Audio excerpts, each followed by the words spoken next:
My name is Peter. I'm a family nurse practitioner. My name is Rachel. I'm a family nurse practitioner. My name is Tehemeena, and I'm a family nurse practitioner here as well. As a family nurse practitioner, this is why I do DPC. Or why we do DPC. We love direct Oh, primary okay. care. This is why I love direct primary care. Now, why did you choose to be a family nurse practitioner?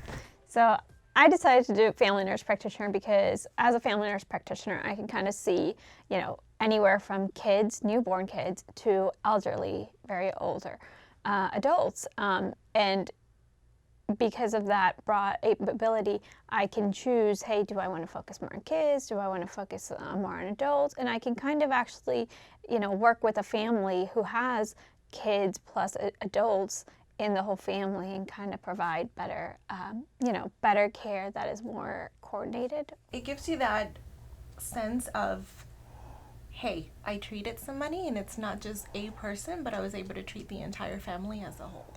Yeah.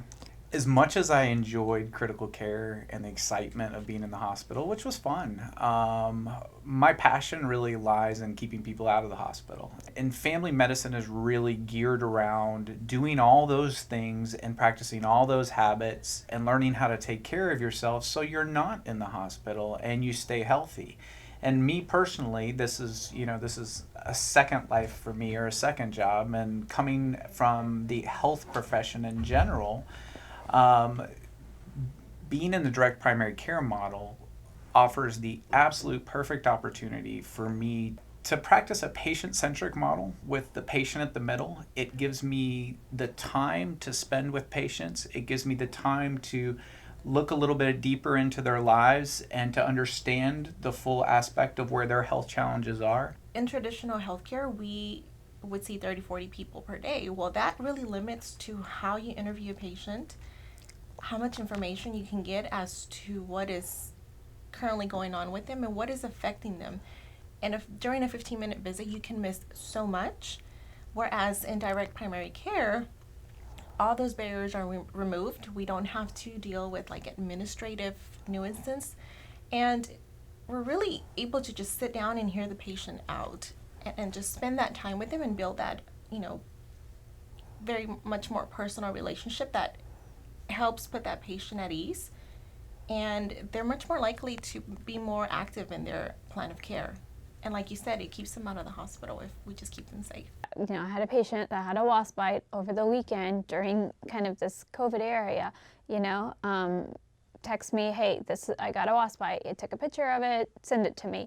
And I said, okay, let's, apply cold compress, wait and watch. Let's see how it goes. You can take, Benadryl if you needed. So we kind of waited and watched.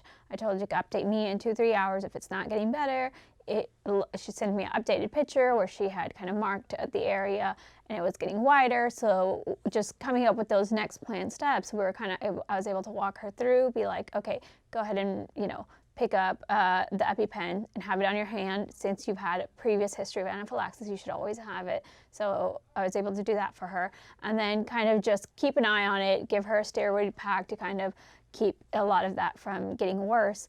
And just constantly follow up with her, making sure it wasn't progressing and getting worse, and it was great. She was very grateful because she didn't have to end up going to the ER for, an urgent thing that could have become a lot worse if she hadn't cared for it sooner or reached out sooner. If she would have waited until Monday or something in, a traditional care model, or even if it was the weekend, if she would have had to go to urgent care, that would have been a lot more costlier for something so simple.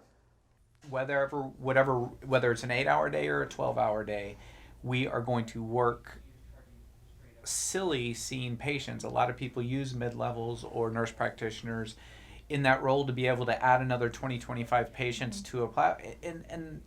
And we get a limited amount of schooling. We don't get the 4 years of residency. We don't get the 4 years of medical school.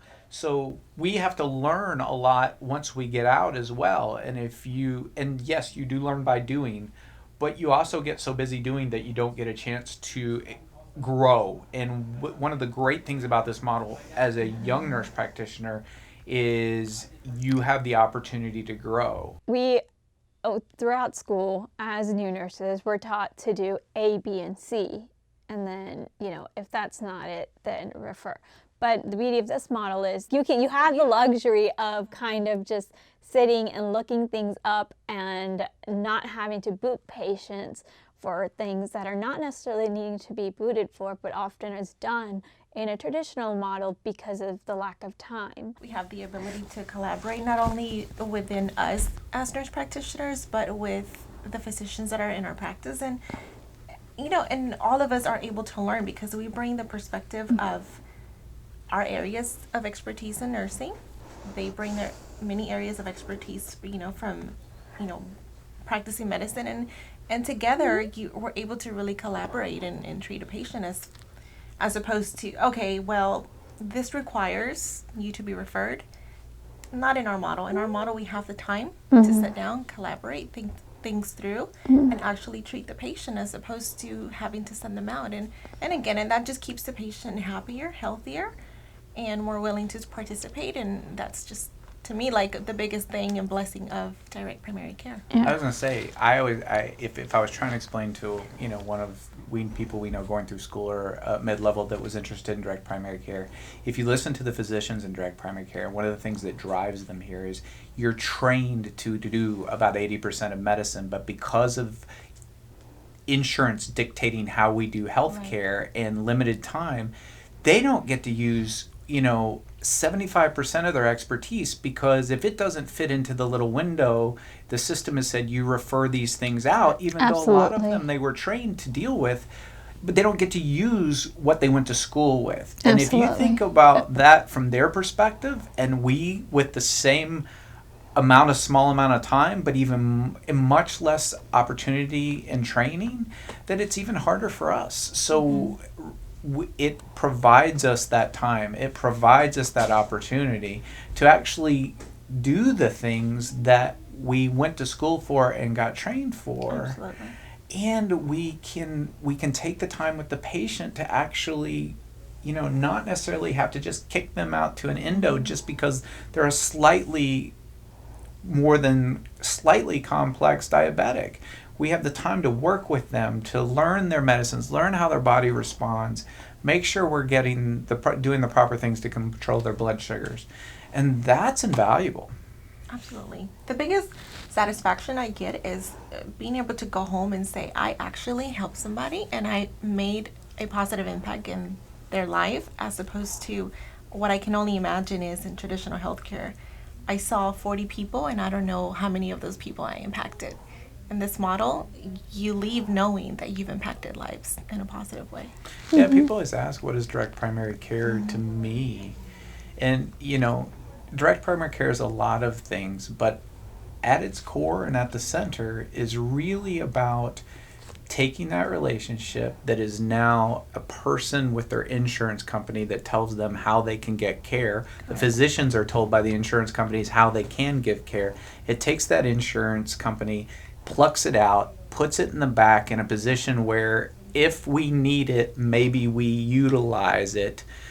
And it makes the relationship, puts the person right back in with the relationship with the people giving them care, so that we actually are working with them to get the best decisions for them.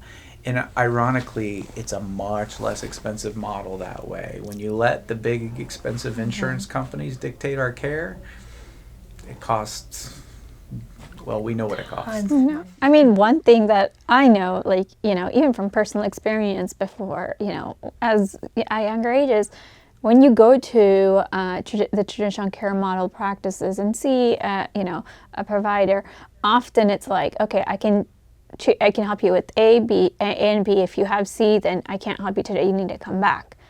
People take time off from work or, from being with family, maybe dropping kids to daycare and all these kind of things that they have to kind of sometimes figure out and correct before they're actually able to come to a doctor's office. Now, when people come to a doctor's office, they're taking their time out to come there, and they're having to wait in this waiting room.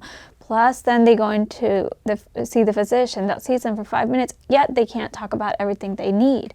And I think those are some of the limitations in the traditional world that are barriers to people actually getting the care they need to be, as healthy as we can keep them. One of my favorite things to do is when we've got a new patient coming in, Yeah. and you set up a new appointment and you go schedule it at like 10 a.m. and you'll tell them and say, oh, and by the way, you can show up at 9:59 or at 10 and it's perfect.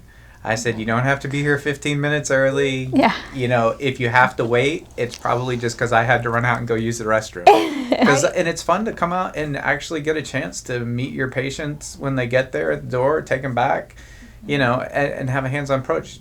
They look at you like, what are you doing? Yeah, yeah. And if it takes an hour and you need an hour, great. And the even better, we all go to meetings with people. Patients come to us and they've been thinking about this thing they want to ask the doctor, and they walk out the door and you go, oh God, I forgot to ask. Well, the greatest part is, even when I do that with a patient, if we're going over things and I forgot to address that one thing, I pick up my phone, I send them a message and say, hey, I forgot to mention this, do this, do this, do this as well. Or they walk in there and go, oh, I forgot to ask you about this. Yep. Yep. It doesn't end there. They're not gone for 3 months or the next time they can get an appointment. It's an ongoing relationship. Absolutely. I had a patient literally ask, how long do I have with you? 15 minutes? And I said, no, you're more than welcome to take all the time we need to address what you came for today. So don't worry about the time. And it was just like that look on his face. Yeah. I was like, okay. Yeah. Then we'll take care of things today. Well, even like for some of our patients, just like being able to do some of the procedures in clinic that, in a traditional model, you don't have always the time or the training to learn sometimes, depending on which area they're in, but also kind of, bringing them in or some sort of supervision to do it. So I think here it's like when patients come in, we're able to do procedures for them, just simple procedures like even remove skin tags or such for them, because we've gotten trained in that with the MDs. It's very beneficial for the patient. They don't have to go to a dermatologist and pay X, Y, and Z prices to just get moles removed and such basic care. Derm eyes even. I will add something. I don't know how every direct primary care model is, Yeah. But I can definitely say within our model, and my guess is it's the same, and largely because we have time. Yeah. It's the true. We in the hospital grew up hearing about team approaches, but we all know that the communication was the worst thing in the world. And oh yes, every day we turn around to 2 or 3 other of our teammates and are like, hey, look, I got this weird case going on, this, and this. And as we know in family medicine, the breadth is as far and wide as you can imagine. And in family medicine, a lot of times when people are starting complaints about things, they're fairly benign complaints. They're not very specific and they're vague. So, as many ears and eyes as you can incorporate into something that's a little confusing or a little tricky is great. And to have truly a team approach, all of us have things in medicine we love. Absolutely. All of us have things in medicine that's probably not our forte. And when you've got teammates that complement you, we all help each other out all the time. That's something unheard of in other parts of medicine. I agree. To learn more about healthcare that doesn't suck, go to nomorebadhealthcare.com.